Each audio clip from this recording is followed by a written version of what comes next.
your support very much. Naturopathic medicine is often a lonely profession, and I appreciate your support more than you know. Like the fella said, will an apple a day really keep the doctor away? Well, if your aim is good, it will. Youngevity is in a transitional state. We're growing like a weed. And by way of disclosure, I am not a Youngevity distributor. I used to be. I had to give my distributorship up in order to be able to tell you what I'm going to tell you tonight. We're going to talk about this.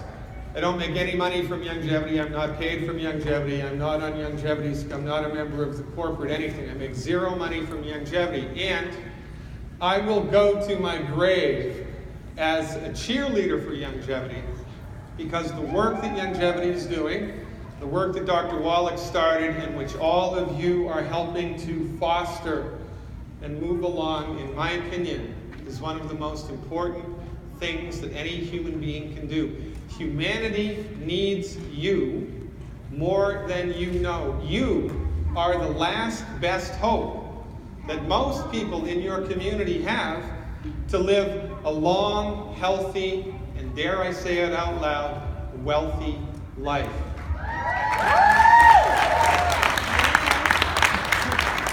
Now, we need to keep it all in perspective, and we need to understand things that are not normally understandable, right?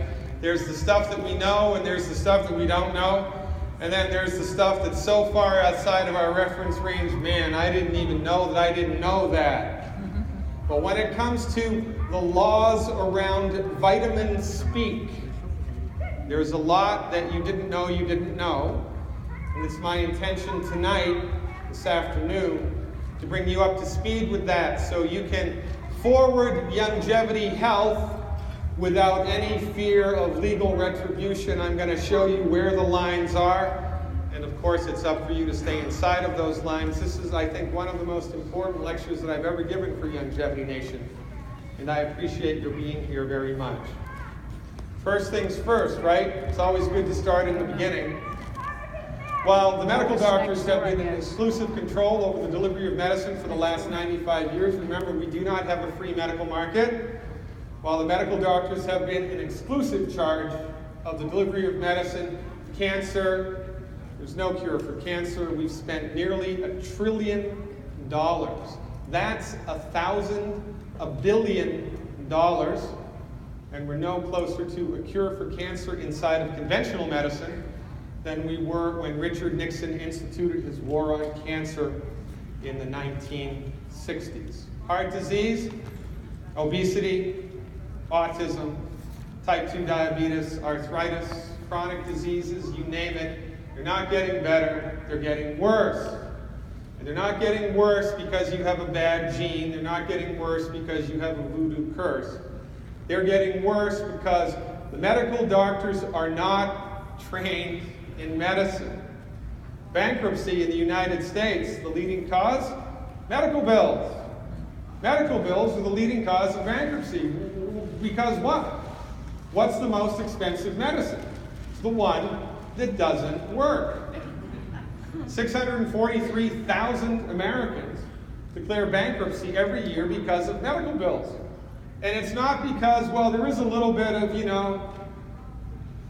padding of the bill at the hospital, and hospitals doing more tests than they need to, and more chemotherapy than they need to, and more drugs than they need to. But ultimately, the final reason, in the final analysis, medicine is so expensive because MD-directed medical treatments for chronic disease are the wrong dog for the hunt.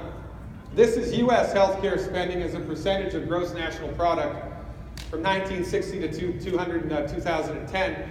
You can see we're spending a greater percentage of our tax dollars, of our revenue as a nation, on medical care, and we're not getting any better. As a matter of fact, we're getting fatter, we're getting sicker, and our children are all being born autistic. 1 out of 60 kids now is born autistic. 1 out of 60. This is unacceptable, but it's not just the United States. The UK, from 2000, the projection through 2020, this, by the way, on the left is in billions of euros, or in the UK it's pounds, billions of pounds. We're spending more and more and more and more money and getting less and less and less and less results. This is the only industry on planet Earth inside of which this can happen. If the automobile industry kept making cars that exploded after you drove them off the lot for 30 days, that company would go out of business. But the medical doctors do not go out of business because they exist in a self-regulating, self-policing monopoly. It is the monopoly of medicine which is to blame for these unbelievably poor results. It's not any difference in Canada. Canada's going bankrupt because of medical bills. In Canada, it's socialized medicine. They take your healthcare dollars right out of your paycheck before you even see your paycheck. You have no say in the matter. And in Canada, healthcare costs are escalating. They're rising. And everybody is still sick. We're getting sicker, not healthier. The proper perspective makes a big difference and is very enlightening. Interestingly enough, it's good to be the king. When you are the monopoly, you can do whatever you want to and get away with it. The leading cause of death in the United States is MD-directed medical treatments. MD-directed medical treatments kill more people every year than heart disease. MD-directed medical treatments kill more people than cancer. And it's not because the medical doctors are bad or evil or sadistic people. It's because their type of medicine is inconsistent with the reality of the human experience. They are the wrong dog for the hunt. Death and destruction at the hands of the medical doctors, that perhaps is a little bit of an extreme picture. But I put it up to help shock you, to help wake you up, to help snap you out of it. Your medical doctor may be the nicest person that God ever created, but your medical doctor does not know what's best for you. Your medical doctor only knows what they've been trained in. And as it turns out, what they've been trained in is only a small piece of the pie of medical science.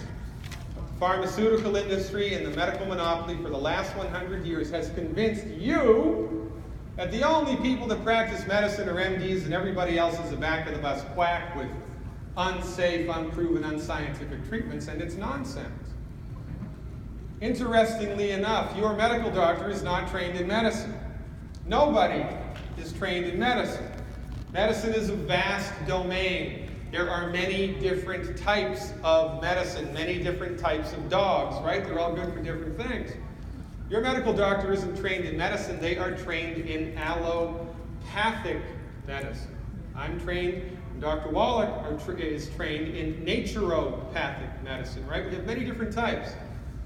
Allopathic medicine, what the MDs are trained in, naturopathic medicine, homeopathic medicine, Ayurvedic medicine, the oldest system of medicine on the planet, chiropractic medicine, etc., etc. Many different ways up the road of healing, but the only road that you have any understanding of, the only type of medicine that's practiced in your hospital, the only type of medicine that your insurance pays for, the only type of medicine that your local universities do research on, and the only type of medicine they do TV shows about is MD-directed allopathic medicine. And we have become socialized to believe that the MD's you-know-what doesn't stink, and everybody else is a back-of-the-bus quack with substandard training. Interestingly enough, allopathic medicine is really good for certain things. It's really good for surgery, it's really good for trauma, and it's really good for a handful of infectious diseases. But like the fella said, if all you have is a hammer, everything looks like a nail. So even though you may in fact not need surgery, the surgeon is going to tell you need surgery because it's the only thing that they know. Allopathic medicine believes that the human body is a bag of biochemicals waiting to break. There is no spirit, there is no vital force, there is no soul force, because none of these things have been measured. And to the allopathic reductionist, if it can't be measured, it doesn't exist. So since nobody's ever dissected the soul out of a human body, it doesn't exist. To the psychiatrist, consciousness itself is a function of biochemistry. And when you're dead, it's lights out, game over. Interestingly enough, in allopathic medical philosophy, a cure is not the goal. MD is not trained to cure you. Your MD is trained to manage your symptoms, right? I mean, think about it. Your medical doctor doesn't even know how to cure heartburn. They can manage it with the little purple pill, but they can't cure it. Now, to the profession that doesn't even know how to cure heartburn, we've given $1 trillion to come up with a cure for cancer, and we wonder why there's no cure for cancer. Because we've taken the wrong dog to the hunt. Interestingly enough, when you bring allopathic medical philosophy to bear on chronic disease, it's like taking your watch to a blacksmith. It's probably not a good idea. Blacksmith doesn't have the right tools to fix an intricate pocket watch, an intricate watch. It's the wrong skill set. But because the monopoly has been present for almost 100 years, because most people in the United States don't even know what allopathic is, they just think that doctors do medicine, everybody moves forward and everybody follows their brother and their sister and their mother and the father off of the cliff into the land of physical, mental, and emotional despair. Interestingly enough, this guy saw it coming. 200 years ago, Dr. Benjamin Rush, one of the signers of the Declaration of Independence, here's what he said over 200 years ago. Unless we put medical freedom into the Constitution, the time will come when medicine will organize itself into a dictatorship. To restrict the art of healing to one class of men and deny equal privileges to others will constitute the Bastille of medical science. All such laws are un-American and despotic. Ladies and gentlemen, that is exactly what's happened in the United States for the last 100 years. Dr. Wallach and myself are licensed naturopathic physicians. We had to do 4 years of pre-med at a fully accredited medical school. I did mine at the University of Massachusetts. Then you have to do 4 years of naturopathic education at a fully accredited naturopathic medical school in the United States, fully accredited. Then you have to pass national boards. Then you have to pass state boards. Then you have to do 25 hours. In my case, I have to do 25 hours of continuing education credit every year. A medical doctor has to do 10 every 2 years. But these are the states that we're licensed in, the blue states, that we're licensed in. Only 18 states in the United States license and regulate naturopathic medicine. We don't have a free medical market. Do the laws of physics, do the laws of nature, do the laws of mathematics change when you cross a state line? No. The only reason that this exists, the only reason that all 50 states do not license and regulate naturopathic medicine is because of the monopoly. Interestingly enough, down here, the U.S. Virgin Islands, they also license and regulate naturopathic medicine. Well, they do, naturopathic medicine, and it's because of the work of this woman, Dr. Wendy Coram, who happens to be a Youngevity distributor.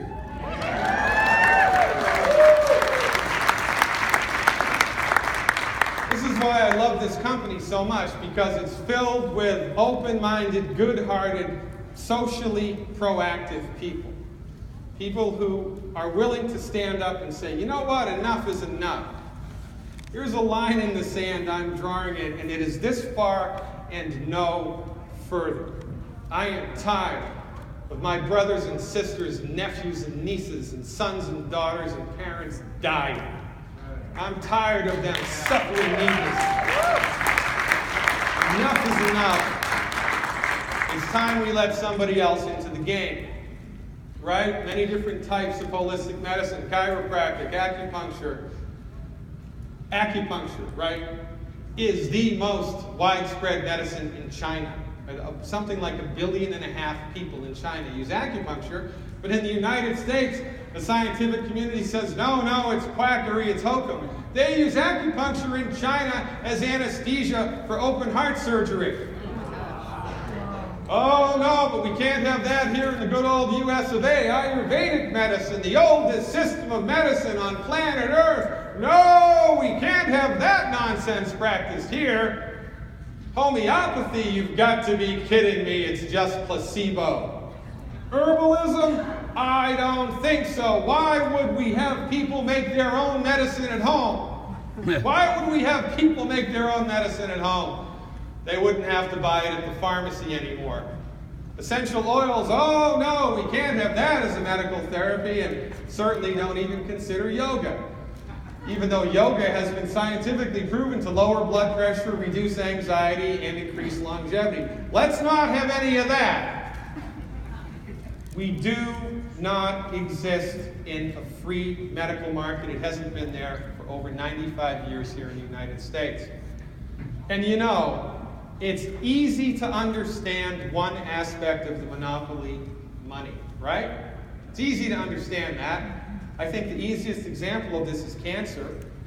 $95 billion per year is generated in the United States by the cancer industry, treating cancer with ineffective cancer treatments that don't work and which cause cancer. Amen. Can you imagine this existing in any other industry? No, but in a monopoly, it's all good, because in a monopoly, you can do whatever you want to do. Another very interesting aspect of a monopoly, which is often overlooked, and which I'm going to talk about now, is legislation. And in order to understand this, we have to take a step back, take a breath, and kind of take a longer view on how laws have been generated here in the United States. We think that we have freedom of speech, and we do. We do have freedom of speech. It's guaranteed by the First Amendment to the Constitution. You can say whatever you want to say, whenever you want to say it, more or less. You can't yell fire in a movie theater if there's no fire, right? It causes stampede, it's going to kill people. But you have freedom of speech. It's one of the greatest things about the United States of America. However, once you start selling things, your freedom of speech goes away. Once you start selling things, you enter into the game of commerce. And in the United States, when you are engaged in commerce, everything changes. And this is a very important thing for you to understand as Youngevity distributors moving forward. Don't worry, I have your back, and I will help you understand it. Yeah.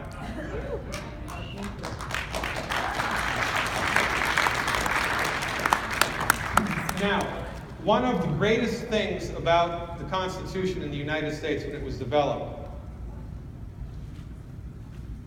was this concept of separation of powers. And the Founding Fathers were smart. Some of the smartest people who have existed on the planet in the last 300 years. They knew that if power was concentrated in one place, like the kings of England, right, the kings of Europe who they were trying to get away from, it became despotic, and it's good to be the king. The king can do whatever the king wants to do. No harm, no foul. They knew this. They had direct experience of it. So they set the U.S. up with 3 tiers of government: the legislative, the executive, and the judicial, for a separation of powers. They wanted to spread the power out. The legislative is the Congress and Senate, your congressmen and women and your senators. It's the job of the legislative branch of government to make laws. That's their job. The executive branch, of course, the president, the vice president, the president's cabinet, their job is to oversee the fulfillment and the application of the law. And the judicial is the 9 justices of the Supreme Court, and they are to regulate and oversee the legal system, the court system in the United States. Nice 3-way separation of powers. The people that set this up were brilliant, and they talked about it all of the time. I'm a history buff. I love history. And if you read any of the stuff that was written around the Revolutionary War when they were trying to figure out how to set the government up, Washington was talking about it, Madison was talking about it, Jefferson, Hamilton, the Adams boys, they weren't actually brothers, they were cousins, John Adams and Sam Adams. Everybody was talking about this very important deal with separation of powers. It was a big deal. Here's what John Adams had to say about it. I think the people cannot be long free nor ever happy, whose government is in one assembly, because a single assembly possessed of all the powers of government would make arbitrary laws for their own interests, execute all laws arbitrarily for their own interests, and adjudge all controversies in their own favor. In other words, we don't want no more stinking kings, right?